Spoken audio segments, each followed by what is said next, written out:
While visiting family for the holidays, we took a little side trip to Canada so that we could ride at Joyride 150 near Toronto. Joyride 150 is Canada's largest indoor bike park.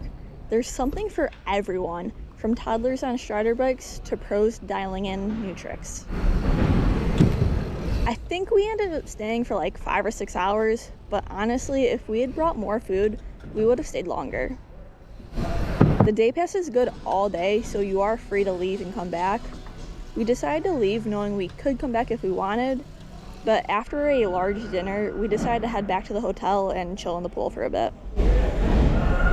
If you notice some creaking noises while I'm riding, I'm aware, but this was not my bike.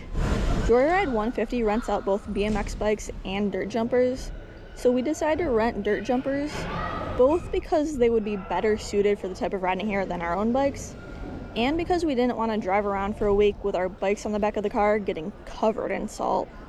I've ridden a dirt jumper approximately one other time, so it did take a little getting used to. For what it's worth, they do also rent out helmets and pads, but we decided to bring our own. As I mentioned, Joyride 150 is the largest indoor bike park in Canada, and they managed to fit a lot into their space. The first area you come into, next to where you check in, has a beginner's area, a beginner pump track, and an intermediate pump track. I personally didn't think the intermediate pump track was really more difficult than the beginners. I did, however, think the beginner's pump track was more fun, since it had more variation. The only downside was on the beginners, you had to keep an eye out for small children going much slower or completely stopped on the track.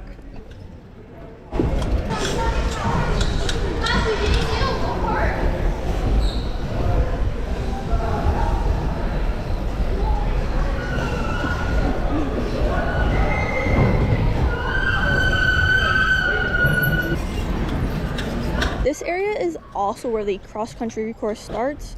From the starting spot, you have two options. You can go to the left, which goes around the pump tracks and comes back with some features along the way. The other option is to go right underneath a ramp, and that will take you into another room where the course goes up, then goes around the building with sections going up and down before coming down a corkscrew feature that leads into some flow track.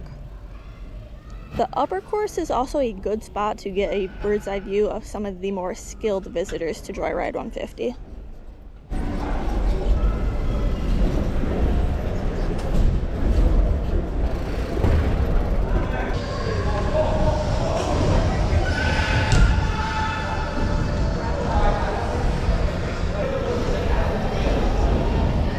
Surprised I don't have a bike lift. It'd be nice.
next room is probably where we spent the majority of our time.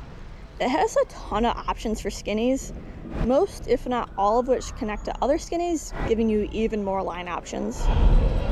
According to Joyride 150, these are rated intermediate or advanced, but I'd say there are 1 or 2 lines that a beginner could comfortably try. At the end of the Skinnies is a half pipe. I've never used a bike in a half pipe before, so I figured I'd give it a shot. I didn't get any footage, but it was basically just doing tight circles, and I got dizzy really quickly. Next to the Skinnies are the jump lines, and there are 4 options: beginner, intermediate, advanced, and pro. This seemed to be a really popular area for everyone, or at least it was the day we visited.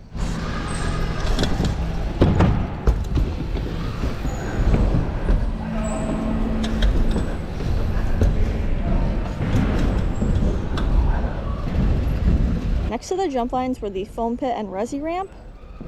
I've also never used a foam pit before, so this was super fun to try. I didn't really end up trying any tricks except for a little bit of a whip, since I was basically getting used to jumping into a foam pit, but this is something I would love to do again. Unfortunately, I don't really know of any near where I live. I will say I knew it would be tiring to get out of the foam pit, but I still underestimated just how tiring it would be.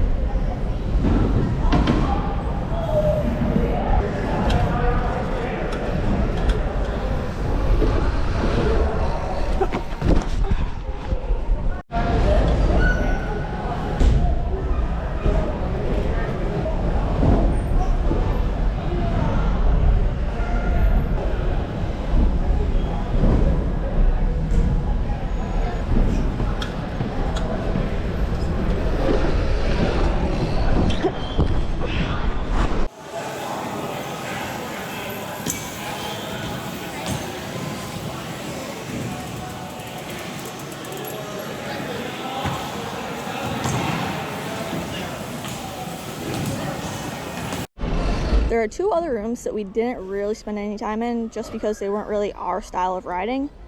They're the street plaza and the vert park. They both look like they would be great for those who ride those types of features and could be fun to play around in a bit. There's also some dirt jumps outside, but they were closed at the time of our visit.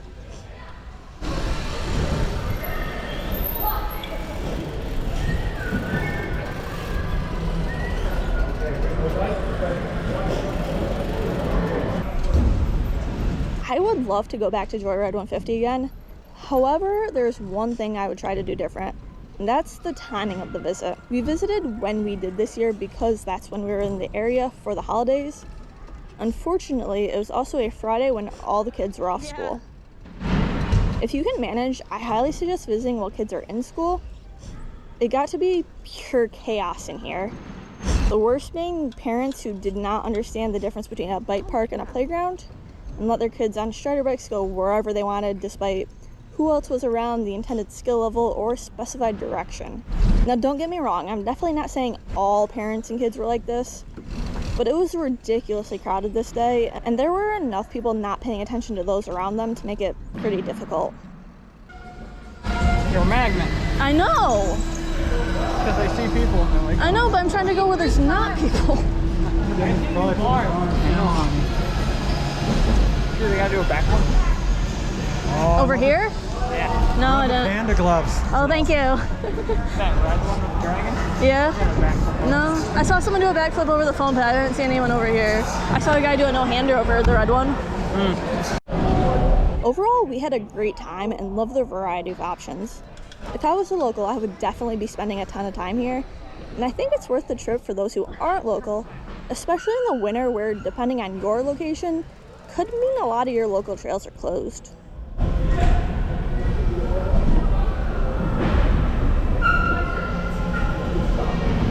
Who's next?